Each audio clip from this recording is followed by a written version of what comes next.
Olá, bom dia. Me chamo Jesuína Ferreira. Estou aqui para convidar a todos a participar do sexto CBEU, que vai acontecer em Recife, Pernambuco, no mês de agosto, e pedir a todos que contribuam através das suas submissões de artigos. Além do sexto CBEU, nós vamos ter um ciclo de palestras que vão ser disponibilizadas no pré-CBEU. E essa é uma das palestras que vai estar lá sendo disponibilizada. Então, o sexto CBEU vai acontecer também online, através desses ciclos de palestras, onde nós vamos estar debatendo alguns temas que são temas interessantes e que fazem parte dos grupos de trabalho da área, que são conhecidos como GT, pela sigla GT. Então, mais uma vez, convido a todos a submeterem os seus artigos para que a gente tenha um evento extremamente cheio de debate, que nós possamos trazer inovações e boas discussões para dentro da academia e, por que não, né, propor algumas intervenções para as organizações. O grupo de trabalho no qual eu faço parte, no CBEU, se chama Grupos de Trabalho em Comportamento Humano, Organizações e Trabalho. Neste grupo estão envolvidos os professores Kelly Paiva, o professor Jair Nascimento, a professora Milka Barbosa e eu, Jesuína.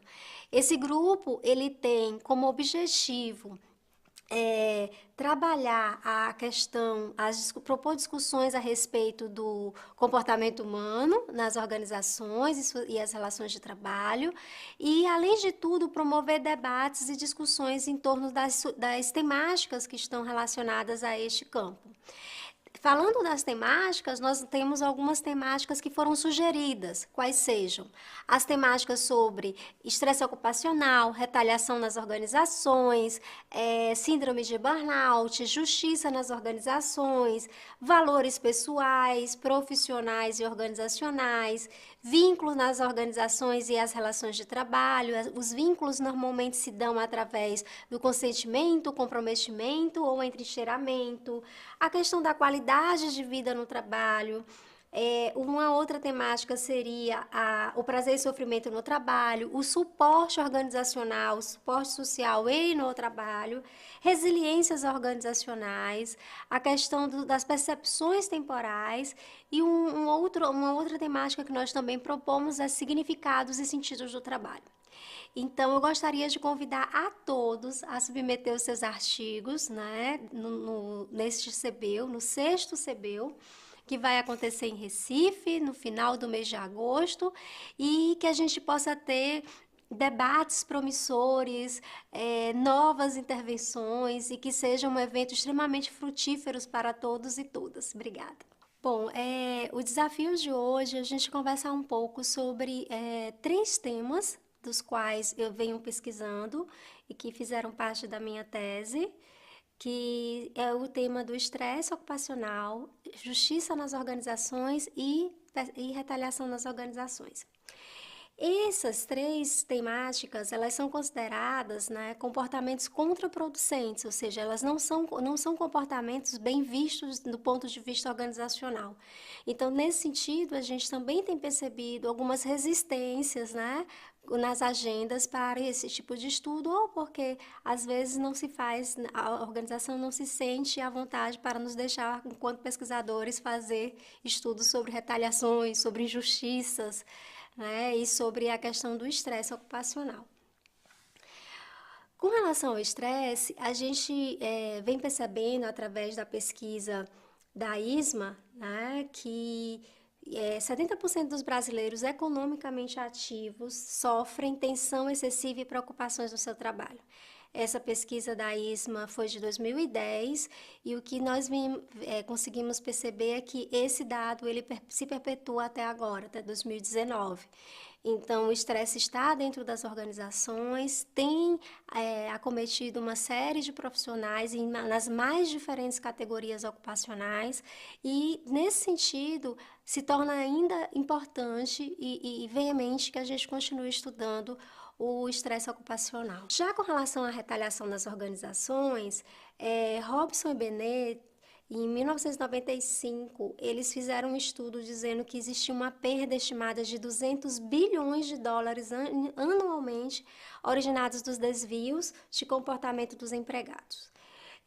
A retaliação é tida como comportamentos contraproducentes do ponto de vista das organizações, e os comportamentos mais comuns que são visualizados nas pesquisas é a questão do boicote, das omissões, das agressões, tanto física quanto verbal. Existem também muitos outros comportamentos de agressividade gratuita. Então, a retaliação ela está presente dentro das organizações a partir do momento que o trabalhador percebe algum tipo de injustiça dentro dessas organizações. Esse estudo de Benet foi feito em 1995 e os dados eles têm se atualizados e mostrado que a gente ainda está, né, com essa perda, principalmente em termos de quantitativos, né, de questões de valores. Agora, no Brasil, nenhum comportamento retaliatório foi estudado com relação a qual seria a perda financeira para a organização. A gente tem dados nos Estados Unidos sobre esse tipo de comportamento, mas no Brasil não foi feita nenhuma pesquisa com relação a valores, né? Como foi feito nos Estados Unidos. Ainda dentro da pesquisa desses autores, Robson e Benet, nós percebemos que existe uma estimativa de até 75% dos empregados das organizações, de um modo geral, se envolverem em comportamentos contraproducentes. O que, né, é um dado alarmante, no mínimo preocupante para nós pesquisadores com relação à questão da retaliação organizacional. Ou seja, nós temos que nos preocupar com a questão da justiça organizacional, já que a justiça é uma variável predecessora, ou seja, uma variável antecedente para que a retaliação aconteça. E pensando nesse sentido, sabendo que em torno de 75% dos funcionários de algum tipo de organização vão se envolver com algum tipo de comportamento contraproducente, como roubo, como boicote, como omissões, como agressão física ou verbal, então é preciso que a gente consiga analisar como esses comportamentos estão acontecendo no ambiente organizacional e como que essas relações de troca entre o indivíduo nas organizações e a organização, como que essa relação está acontecendo também, ou seja, qual é a qualidade dessa relação de troca. Ela tem uma qualidade satisfatória ou insatisfatória? Sabe-se também, a partir dos autores, como Mendonça Tamayo, que as relações de troca insatisfatórias são condições para que a retaliação aconteça, são condições para que as pessoas percebam injustiça nas organizações e também essas relações são as condições para que o estresse ocupacional se instaure no indivíduo.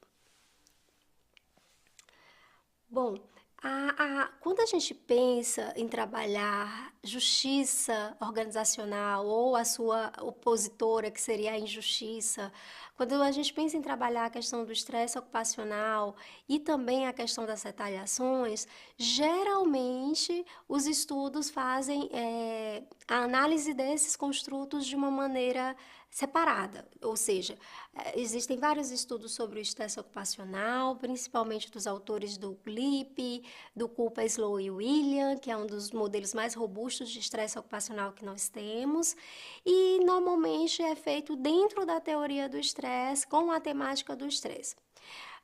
Com o tempo, os estudos de estresse foram evoluindo, então eles conseguiram correlacionar o estresse com outras variáveis.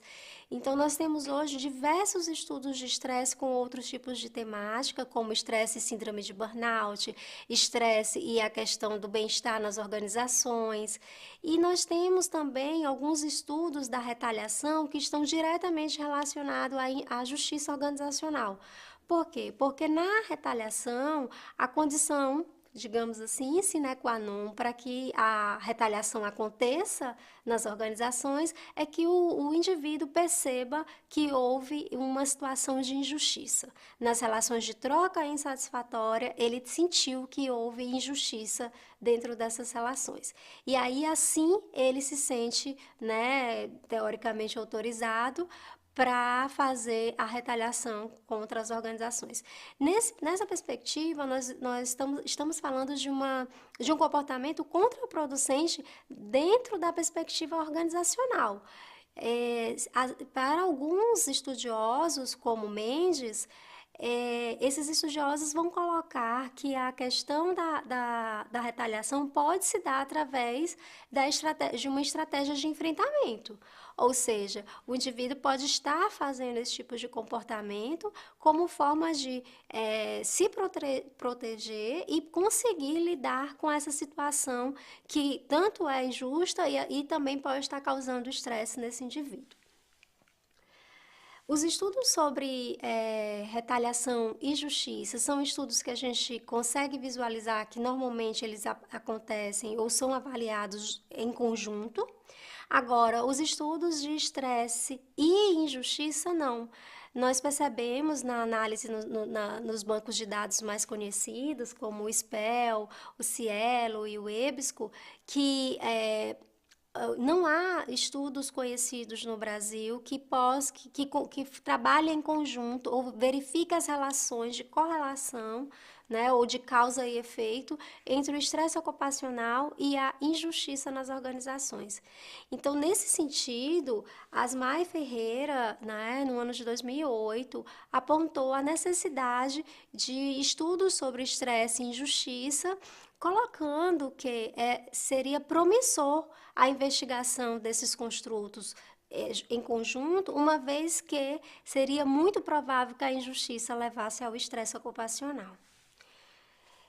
Sendo assim, a análise que nós fizemos foi de buscar a questão da relação entre esses três construtos. Então, ao invés de a gente trabalhar o estresse ocupacional separadamente, ou somente ele, ou só a justiça organizacional, ou só a retaliação nas organizações, a ideia, né, que surgiu foi que a gente buscasse pontos em comuns, um ponto tangencial entre esses três construtos, para que nós pudéssemos entender quais eram as relações de causa e efeito e como que se dava isso em algum tipo de categoria organizacional. Então, hoje, as análises, elas são das relações, ou melhor, das inter-relações entre os construtos estresse ocupacional, retaliação nas organizações e injustiça nas organizações. Nós trabalhamos os construtos de uma maneira conjunta, buscando seus pontos de relação, e uma das questões que nós percebemos foi que o ponto de relação entre o estresse ocupacional e a retaliação das organizações seria a percepção de injustiça. Então, a injustiça ela entraria como uma variável antecessora e uma variável mediadora entre estresse ocupacional e a retaliação nas organizações.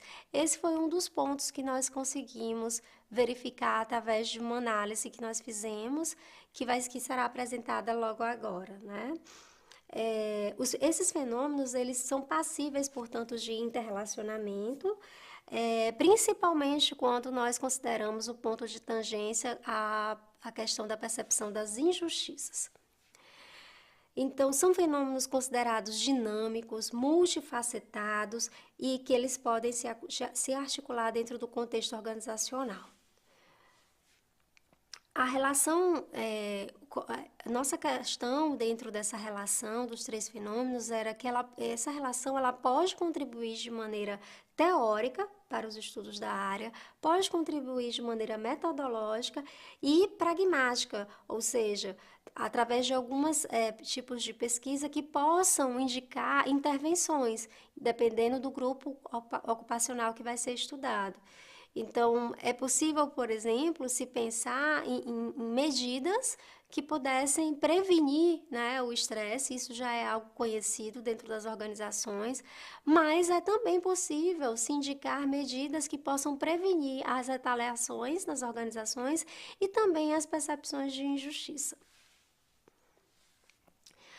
Pensando sobre a questão da teoria, porque até o momento nós fizemos um briefing, ou seja, nós trouxemos aqui um apanhado geral de como é que estavam a situação do estresse no contexto nacional e mundial, ou seja, nós sabemos que em torno de 75% das pessoas vão ser acometidas em algum momento da sua vida pelo estresse ocupacional. Nós sabemos que a questão da retaliação dentro das organizações traz prejuízo na casa de bilhões de dólares e que isso precisa também ser estudado. E a questão da justiça nas organizações, ela é considerada, segundo o Rego, ela é considerada um elemento fulcral nas interações sociais, ou seja, é um ponto extremamente importante nas relações que nós estabelecemos com o outro. Então, em termos de estresse, a principal teoria estudada, o principal autor que nós levamos em consideração para esse estudo foi o Cooper e os colaboradores. Especificamente, o modelo de estresse do Cooper, Sloan e William, que foi colocado, né, foi implementado em 1988 e foi validado no Brasil por Paiva e Couto, em 2008, e por sua vez foi validado para jovens trabalhadores por mim durante o meu processo de tese. Com relação à retaliação, nós temos como principais autores que nós tomamos base para os estudos da retaliação nas organizações Scarla Keyfolger, Scarlett Folger e Tesluski. Nós temos no Brasil, esses dois autores que anteriormente, eles são autores estrangeiros, e no Brasil nós temos como grande nome Mendonça e Tamayo, que são os autores que vêm trabalhando a questão da retaliação nas organizações. Em relação à justiça, além de Scarlett Folger, como já foi colocado aqui, foi também verificado os estudos de Rego. Rego tem uma série de artigos sobre estudos da justiça organizacional e a sua opositora, que seria a injustiça nas organizações. Nós temos Mendonça também trabalhando com esta temática e o Asmar, né? O Asmar Ferreira e Souto, que também tem trabalhado a temática da justiça nas organizações. Nós, para trabalhar essa integração e analisar as interrelações entre os três construtos, retaliação, estresse ocupacional e justiça nas organizações, foi apresentado um modelo que mostrasse que tipos de relações poderiam ser estabelecidas entre esses construtos. O modelo relacional teórico que foi apresentado, ele parte do pressuposto que o indivíduo está dentro de um contexto organizacional, estabelecendo relações de troca. Essas relações de troca, como eu disse anteriormente, elas podem ser tanto uma relação de troca positiva quanto negativa, ou seja, satisfatória ou insatisfatória.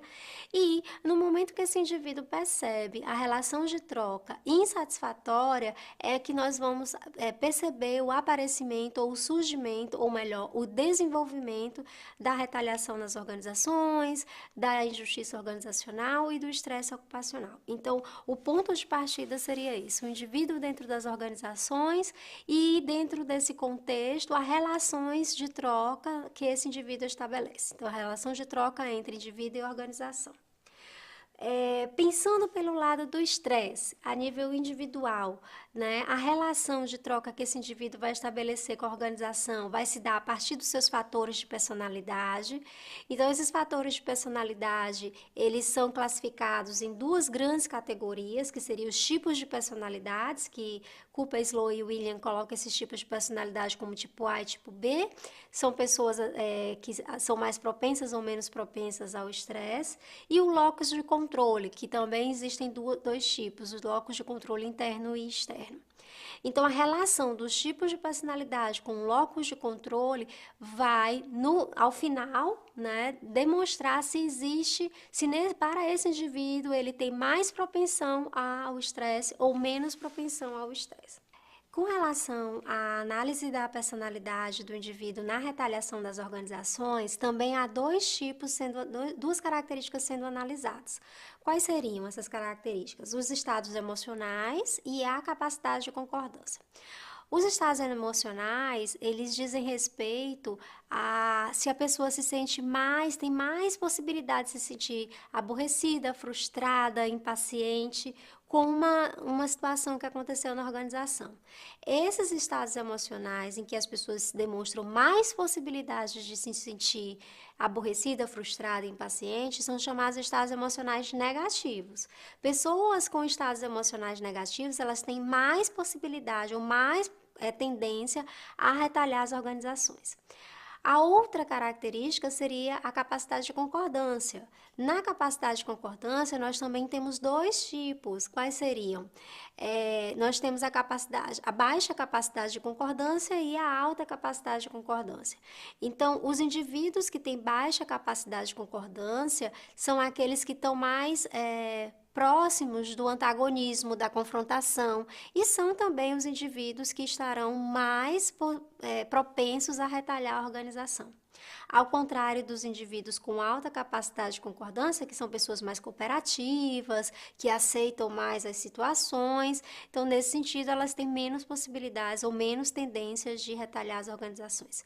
Então, só para a gente fazer uma recapitalização geral, até agora, do que nós vamos, do que a gente tem visto. Com relação ao estresse e à retaliação, nós analisamos inicialmente, a partir das teorias dadas, as características individuais. Uma vez que nós estamos entendendo que para estudar esses fenômenos, nós vamos estudá-los a partir da relação entre indivíduo e organização.